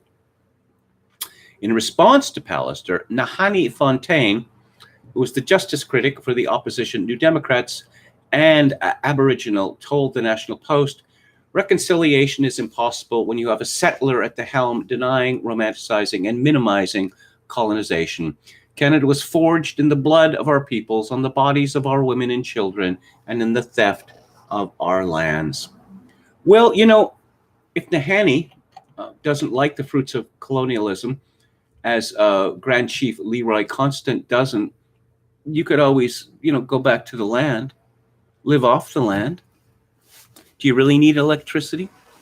Do you really need pharmaceuticals? Do you need antibiotics? Do you need computers? Do you need automobiles? I could go on and on. These, of course, are some of the fruits of colonialism. But they want to eat their cake and have it. Well, as do, political rabble-rousers always want that. I was talking about cringe. This is from Roberto Wakefield Cruz at the Post-Millennial. Prime Minister Justin Trudeau held a press conference in Saskatchewan on Monday alongside Premier Scott Moe At Cowessess First Nation, where yet another lot of unmarked graves were discovered near a former residential school. Many on social media, though, saw the Prime Minister's actions as distasteful after photos of Trudeau kneeling on the unmarked graves holding a teddy bear made their way to Twitter. Unbelievable. Unbelievable. A teddy bear. A little one. I'm surprised he didn't have a bouquet of flowers wrapped in plastic as well. And of course, China is having a lot of fun with this. Again, from the post-millennial Chinese propagandist tweets cartoon criticizing Trudeau's reconciliation efforts. And there's a picture of him kneeling, one knee, with the teddy bear, with a serious expression on his face. And there's a cartoon of him on the right. We stole your land. We killed your men. We buried your child. Let's reconcile. Well, Trudeau, of course, opened himself up for this sort of ridicule by his relentless denigration of Canadian history ever since he became Prime Minister. There's a column by Spencer Fernando, which leads with the picture of Trudeau kneeling, "We need to stop rewarding weakness. What happened to the idea of adults being resilient and taking action rather than putting on endless emotional displays?" Yes, but if you don't put on endless emotional displays, how will anyone know that you have feelings? How will anyone know? Well, we live in an effeminate society. It was reported, yesterday, that the San Francisco Gay Men's Choir had recorded a video which said, "You think that will corrupt your kids. Funny, just this once, you're correct. Will convert your children. Happens bit by bit, quietly, and you will barely notice that." What is it they're saying about normalizing pedophilia? Well, apparently somebody thought better of this. This is from Hannah Blow at Breitbart.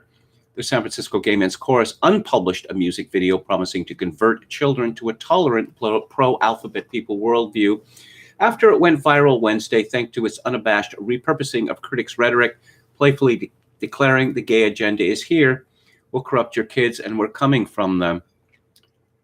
I believe it may be illegal in Canada, certainly as judged by certain human rights tribunals, provincial ones, to use the phrase the gay agenda.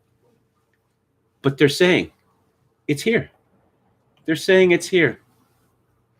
You think we're sinful. You fight against our rights. You say that we all lead lives you can't respect, but you're just frightened. You think that we'll corrupt your kids if our agenda goes unchecked. It's funny, just this once, you're correct. Yeah, okay. The singers then repeatedly promised they're coming for parents' children. In June, the choir similarly went viral for creepy political propaganda, a brief clip barking commands to receive a coronavirus vaccine, simply titled, "Vaccinate." Does anyone else find it curious how we see these two different agendas dovetailing? Vaccinate and corrupt the children. And I'm going to be moving on to Theatre Thursday shortly. I talked about an essay in Unheard called Keep Your Kinks to Yourself, which I will recommend again because it is, well, it's troubling sometimes, but it's useful to know what is going on in society. There's a similar story here from Dr. Gary Lewandowski at the Daily Mail. Why more sex isn't the key to a better relationship. As new Netflix hit Sex/Life shines an uncomfortable light on mundane marriages, a top relationship expert says you don't have to swing from the chandeliers to be happy. Netflix viewers have been set alight by a raunchy new series called Sex Life. It explores the torment of a mother fantasizing about her sexy single years.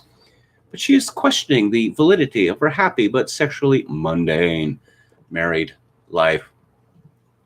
The program has shot to #1 on Netflix, resonating with midlife women wondering how different life might be if they too had access to the high-octane couplings of their earlier years. So it would appear that there are, I don't know how representative people who watch Netflix or any particular Netflix drama are of, married women, particularly mothers. But we have been gaslighted into thinking that the cool wine aunt is the ideal role for women. Ooh, she has a cat. Perhaps she knits. And she has all these fabulous friends who, of course, she hasn't seen in the last year because she was terrified to leave her apartment. Again, this is a very disturbing development.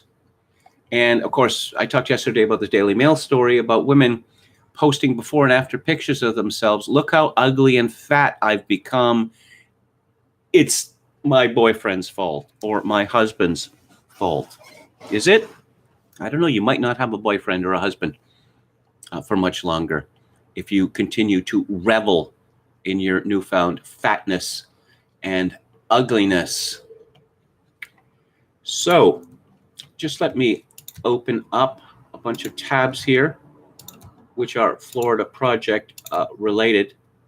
And then after another quick go at the chat, I will get to this. Quite a disturbing film, actually.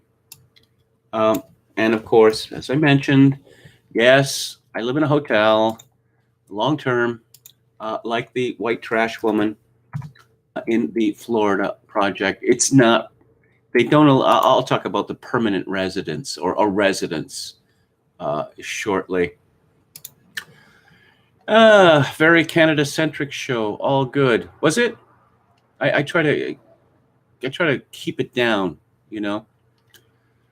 Imagine thinking that all gays wanted was marriage, says Glib Medley. No, I never believed it.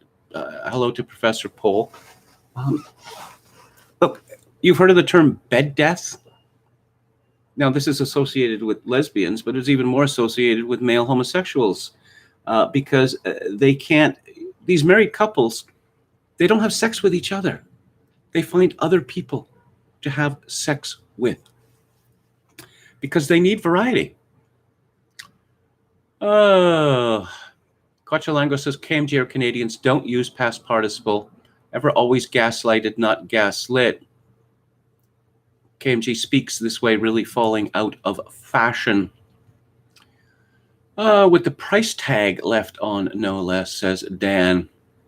The bodies of our women, says Dan Allison. They always bring up this weird obsession. Well, it's like black bodies in the United States. Byron York, one of the last real reporters, says Cochalango. That is true. Jim Bowden says Miranda Devine is a Sydney journalist covering U.S. politics for us Aussies, so we can laugh more at Biden. Bricken Sultanov says Biden is said to be tattooed as well. Again from Jim Bowden, Belloc, C.K. Chesterton, and Newman are my favorite Catholics. I like Chesterton, but Belloc is more combative. And Newman, well, he's a saint now, but there's a kind of, you can hear that string has been stretched really tight with Newman. Okay, did Hilaire Belloc write novels? There's Oscar Toe. Indeed, he did. He wrote satirical novels, a bunch of them. And I recommend A.N. Wilson's biography of Hilaire Belloc. He goes into him as a, well, not just a novelist. He's more famous as a poet, of course, or lyric writer, if you will. Also, as a politician, he was an MP for 4 years, 2 terms. And as a public figure, a public intellectual, a kind of man who has disappeared in Britain as well as in North America. People cared what he said in the same way that they cared what Chesterton said, or Bernard Shaw or H.G. Wells. And of course, Belloc and Chesterton had famous public jousts with Bernard Shaw and H.G. Wells. Alexander Boot, Max's father is a monarchist, says Steve. Okay, to Theater Thursday. The film today that I'm talking about is called The Florida Project. It came out in 2017. It is written, directed, it is co-written, directed, and edited by Sean Baker, whose earlier films, Starlet and Tangerine, I have not seen. And this film, I think it was very much influenced by a film that I talked about on the old Theater Thursday when it was on a Luke Forrest show, which I highly recommend, called Fish Tank, which was written and directed by Andrea Arnold. There's a lot of similarities there. You see an irresponsible, out-of-control mother who treats her daughters as if they are her pals, who listens and dances incessantly to hip hop. And in Fish Tank, it's set amongst squalor. In this case, the squalor of the Essex to Thames estuary, public housing, whereas the squalor in the film I'm talking about today, the Florida Project, is it's private. It's all, capitalist. And of course, in Fish Tank, there is a scene, a respite, a kind of rural respite, where the two girls, best friends, they find a cow pasture in the rain, and there is a picnic scene in Fish Tank, which is quite compelling because, of course, the world doesn't have to be squalid. Well, not all the time, So I'm watching this film, and right from the beginning, I'm thinking, you know what you could subtitle this film? You could subtitle it James Kunstler's Nightmare. Because Kunstler's hatred of suburbia and its ugliness, this is the most powerful demonstration of it that I've ever seen on film. So I thought that I would go looking to see whether anyone else had made the connection. And I found a piece by Brett Yates in deepsouthmag.com. In 1993, the author James Howard Kunstler claimed that suburban development had created a hostile cartoon environment on the outskirts of every American city. But it's hard to imagine a man-made habitat more cartoonish than the bizarre expanse of novelty architecture that stretches southeast from the Magic Kingdom in Disney World, Orlando, Florida, through Kissimmee, which is about 6 miles away from Orlando, and it's where the movie was filmed. In addition to the usual Pizza Huts and Waffle Houses, there is an ice cream shop, shaped like an ice cream cone, and a citrus-themed superstore that looks like a halved orange. Enormous fiberglass wizards and mermaids decorate the facades of gift shops. If Disney World is the most magical place on Earth, its unreality extends well beyond the park gates. But the commodified fairy tale of its corporate mythology grows increasingly garish the further one drives out into the swamps. The cheap motels in the area, which served tourists until the 2008 financial crisis turned them permanently, it seems, into Orlando's Skid Row, line streets with names like Princess Way and Seven Dwarfs Lane. Mooney lives at the Magic Castle Inn, a vast mauve edifice next to the Future Land Inn, where her best friend shares a room with her grandmother. Yes, indeed. Mauve. I wanted to say something about mauve because the, how would you say, motel slash apartment, which is at the center of this film, where Haley and her daughter live, is one of the ugliest things that I've ever seen. And we learn from the manager, who's played most ably by Willem Dafoe, that the owner of this structure had recently paid $20,000 to have it repainted in mauve with purple highlights. And of course, mauve is the first synthetic dye. That is to say, it's the first synthetic color used in fashion. So it's perfectly appropriate for a building as garish as the one in the Florida project. Yes, the Magic Castle. And Haley is in her early 30s. She is a thin woman who typically wears a halter top and homemade, short shorts, jean short shorts, Daisy Dukes. There hardly seems to be any part of her body that is, certainly below the shoulders, that is not covered with enormous tattoos. She likes to drink a little. She likes to smoke blunts. There's no evidence of her using crack or meth, but she is an absolute wreck. An absolute wreck.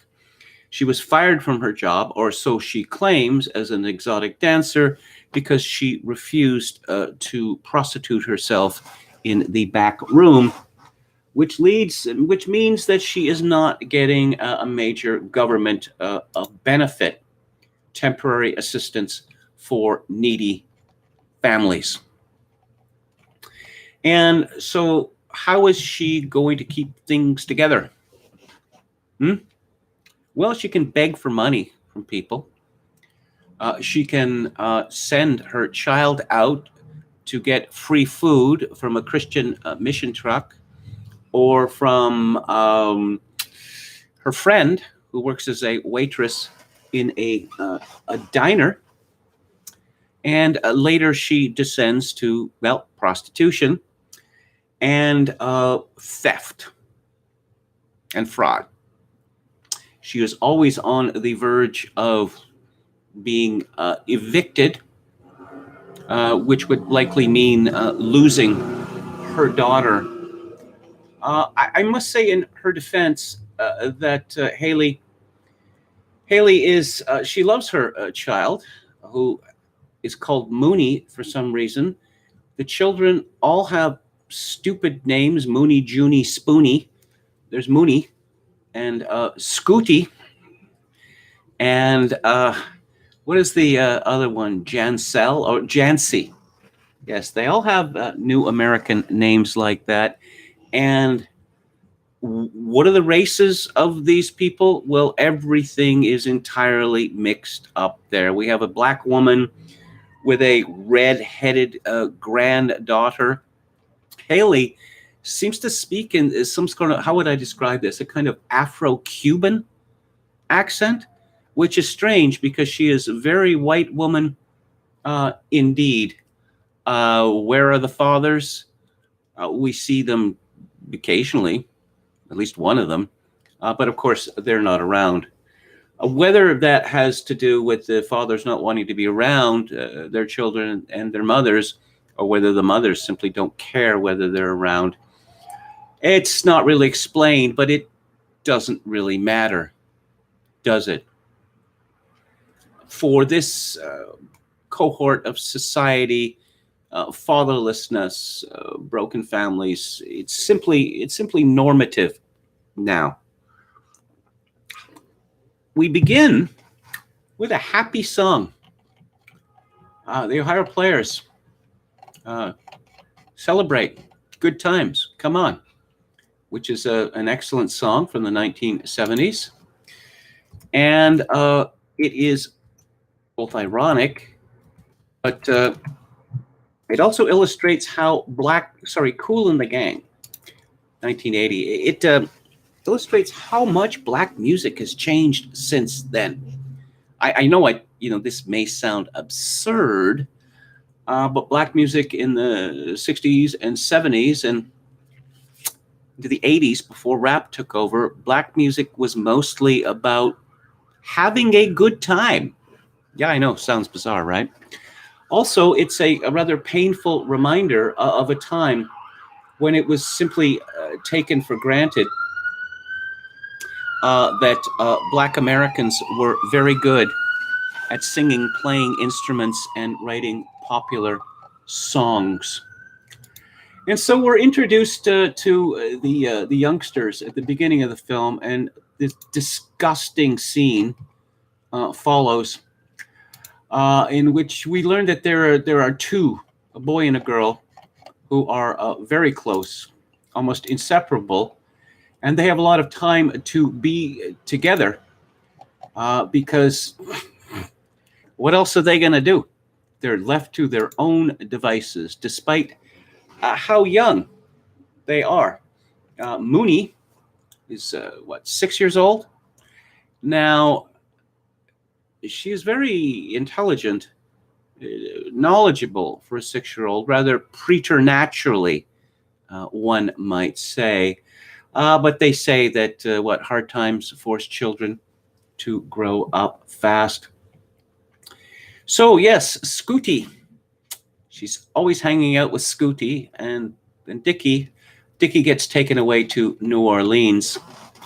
But they round up another girl, and they decide to spit on a car, to have a contest of spitting on a car. And we quickly learn when the car's owner shows up, who is Jancy's grandmother, that these are the most gutter-mouthed children that you've ever seen in a movie. Calling the woman ratchet ass and a thought and shitty and a bitch and all the rest of it. They're absolutely shameless about this, and it's not in the old manner of children swearing in order to feel naughty. There's nothing naughty about this to these children. This is just how they speak. Part of it has to do with the fact that rap music is always playing, and another part has to do with it is that this is the way that, certainly that Mooney's mother speaks pretty much non-stop, and she makes no attempt whatsoever to shield her daughter from her profanity. And so they are caught, and the grandmother enlists Willem Dafoe, who plays the manager, as previously mentioned. He's called Bobby Hicks, and this just seems like one of the worst jobs in the world. He's either in the office behind the front desk, or dealing with trouble at the front desk, or dealing with trouble in the parking lot, or dealing with trouble in the walkways, dealing with trouble in the apartments. It just never ends. I shouldn't think he's paid very much money for this job. He's run off his feet. But he's a very kind person. And the residents of this horror house seem to like him, except when he's doing things, like evicting them for not paying their rent, or telling them that many of the things that they do, they can't do anymore because they're illegal. This is Willem Dafoe has given many big performances in his career, many even over-the-top performances. This is very restrained, and all the better for it. His son, we don't know about, again, his son's mother. What happened to her?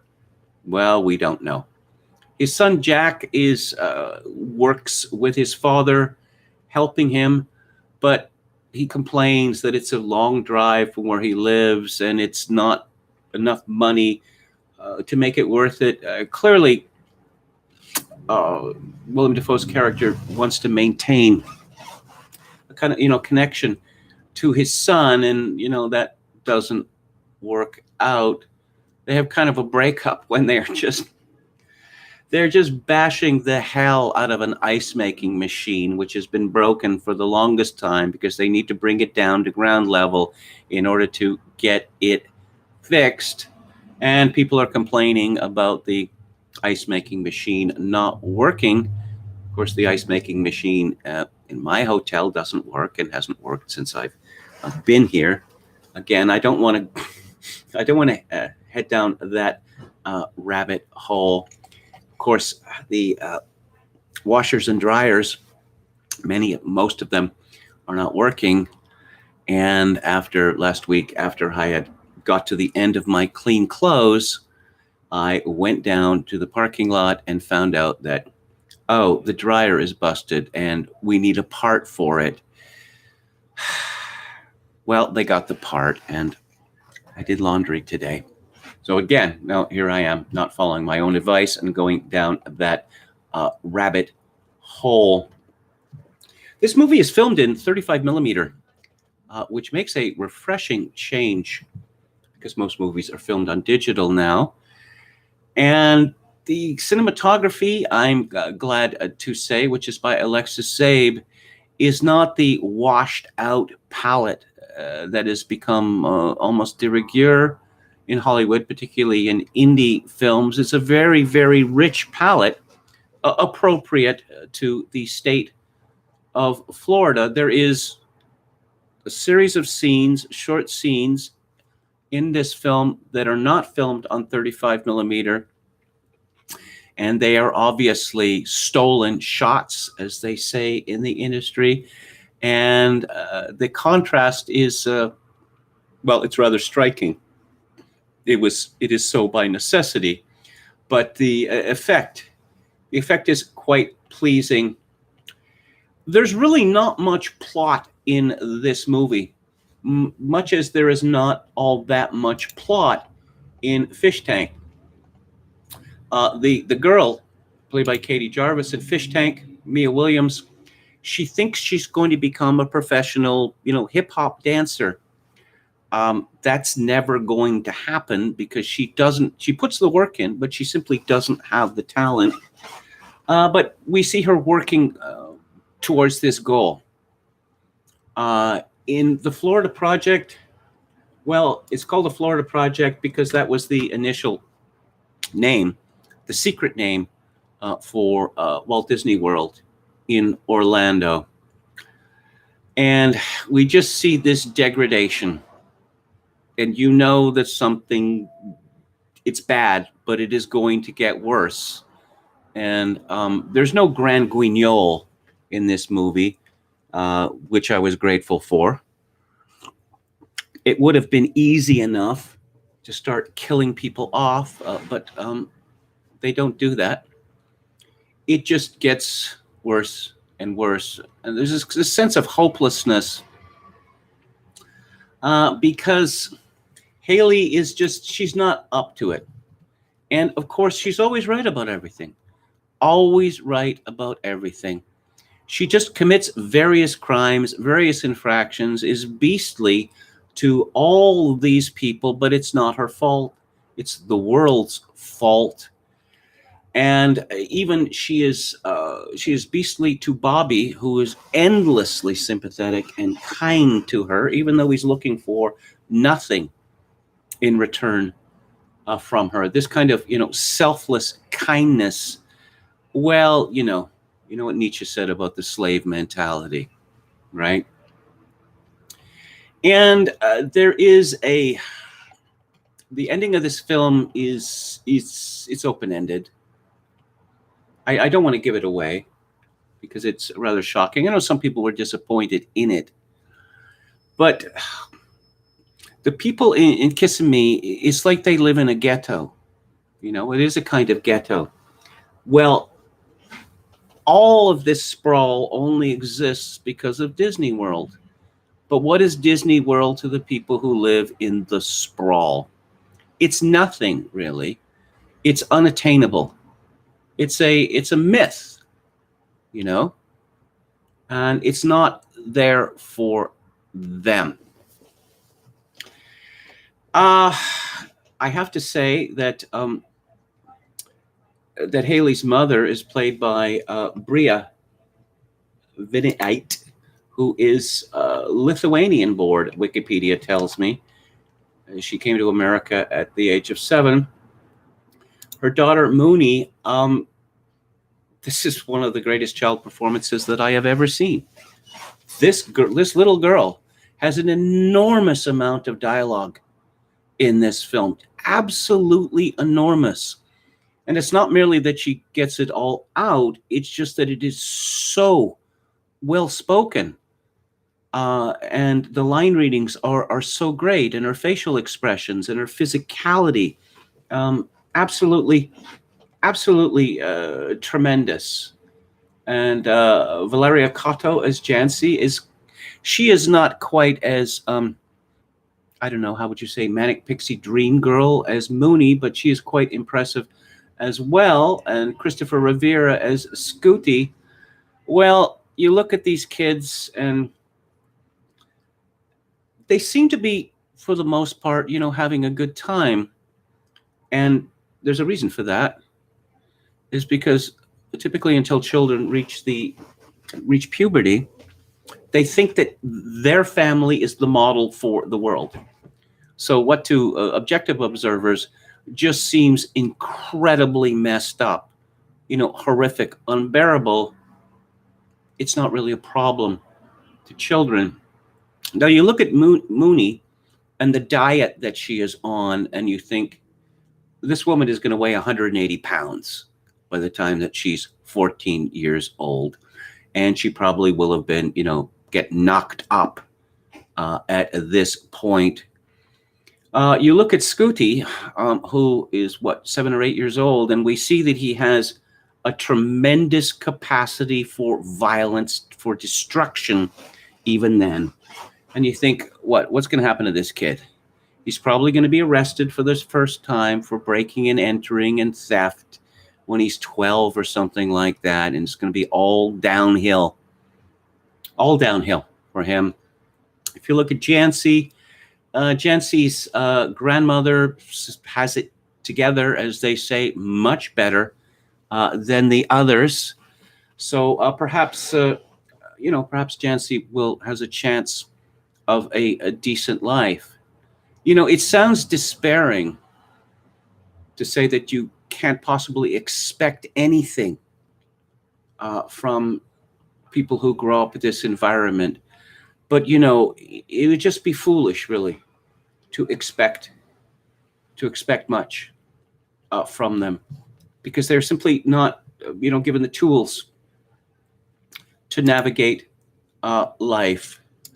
Now, as previously mentioned in earlier Theater Thursdays, I like to look at negative reviews of films that I like, and I like this film very much indeed.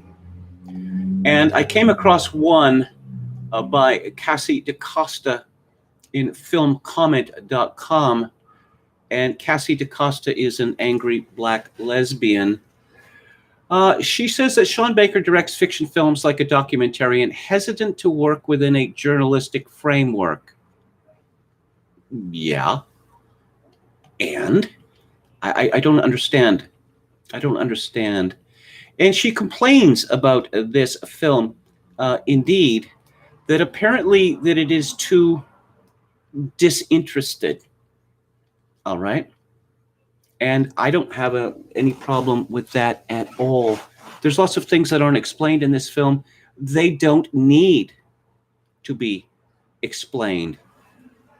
She writes, Haley and Mooney's unruly energy is presented as an end in itself, and it is enough to know that they exist and are trying to survive, but not what that survival means to them or what they hope for themselves outside of it. This is stunningly stupid. Not what survival means to them. You know, there's very few people, however privileged and entitled they might be, when presented with images such as the ones in this film, who do not get some sort of understanding of what survival means to them or what they hope for themselves outside of it. Oh, I don't know, perhaps a life that is not endlessly miserable. She continues, it's a creative misstep prevalent in the past few years as more, usually white, boo, artists attempt to reckon directly with questions of race and class. Baker crudely renders as marginalized subjects. They are not crudely rendered at all. Because while he can imagine their daily realities, he cannot fully fathom their inner lives. Yeah, okay. Whatever you say, Cassie da Costa. I get the impression that her criticism of this film is that it was not directed by a Black lesbian such as her. How dare some white man named Sean Baker make a film about Les Miserables, particularly in a multicultural, a multiracial Les Miserables. Anyway, I highly recommend this film. It's not a date movie. Okay. It shows a side of life that most people prefer to turn their head away from. I don't want to categorize this primarily as a sociological joy, but you look at this film and you can't help but be reminded forcefully that ideas have consequences, and all the disastrous ideas, political ideas, cultural ideas, social ideas that have led to places like Kissimmee and its wretched inhabitants. Oscar Toe says, I think I saw that they're making a series on the Artful Dodger from Oliver Twist, which will probably be awful. Okay. What else? Do we have any more comments here? 2-star reviews can be constructive criticism, says Media Hits. I'm not fond of that subject. In fact, I detest it. I don't do a lot of quoting of William F. Buckley Jr., but I was impressed many years ago when he wrote that criticism, by definition, is not constructive. It is destructive. Are there any Black lesbians who aren't angry? Asked Anne Run. Queen Latifah doesn't seem to be angry to me. She was on 30 Rock. She had a recurring guest role. She was exceedingly funny and willing to make fun of, not herself, but willing to make fun of the angry Black politician who won't stop shaking her fist and, speaking in that very mannered way, which I thought was quite brave of her, actually. Most film versions of Dickens' Christmas Carol are ruined by the child playing Tiny Tim, says Oscar Coe. Well, I like the original version, Scrooge. Well, it wasn't the original, but the film from '49 called Scrooge. Kevin found a kid who can act, says Anne Run. Well, acting coach was there all of the time. And children, they can't act. I mean, they can be told what to do and they can do it, or things that they would do. Children love jumping up and down on a bed, say, and we see a lot of jumping up and down on a bed. If you can capture that in a way that looks natural, then that's good. No, but children can't act. But of course, one must salute the director and the acting coach for the wonderful results they got out of these children. So that's it for today. Again, my review of the Florida Project is an A. And what is coming up? What's the next movie I'm going to be talking about? It's a very different movie. It's an American movie from 1966 called Lord Love a Duck, and it stars Roddy McDowall, who I believe is in his 30s, and he's playing a high school student. Of course, Roddy McDowall was a very thin, young-looking man throughout his life. On July the 22nd, I'm going to be discussing Max Ophuls' La Ronde from 1950, a Polish movie. On July the 29th, Andrzej Wajda's Canal. And we're back to America on August the 5th, a movie about conspiracy theories, Under the Silver Lake, directed by David Robert Mitchell. On the book club tomorrow, a really entertaining book, which has taught me a lot, and I like to learn things from books. It's called The Annals of Unsolved Crime by Edward J. Epstein, who is a excellent reporter, has been an excellent reporter for decades. July 16th, I'm going to be discussing Amy Chua's World on Fire. On July the 23rd, Irene Nemirovsky's Suite Française. On July the 30th, Lafcadio Hearn's Japanese Tales. And on August the 6th, Tom Bauer's biography of Boris Johnson, which is subtitled The Gambler. On Music Monday, July the 12th, I'm talking about the Second Vienna School. On July the 19th, it's a Sparks show tonight because 2021 is the Sparks year. Although I heard that the film that they scripted, Annette, got a very mixed review at Cannes. Some of the many best films have gotten mixed reviews at Cannes. On July 26th, I'm going to be talking about Richard Strauss, An Honorable Man. And on August the 2nd, I'm going to be explaining why you shouldn't trust any rockers over 30. So I will be back on the air tomorrow at 4 p.m. Pacific, 7 p.m. Eastern. If you like the show or any part of it, I appreciate it if you click on the like button and subscribe to my YouTube channel if you have not done so already. If you would like to make a donation to this live stream, exceedingly well appreciated at this particular time and in this particular venue. My PayPal account is linked to Kevin_Grace@hotmail.com.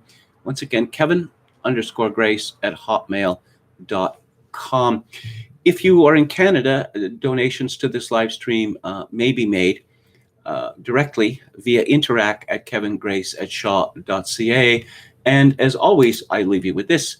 In these days of social atomization and civilizational collapse, I do dearly wish that you, my dear viewers and listeners, manage to forge a genuine human connection in order to ease the burden. Good night.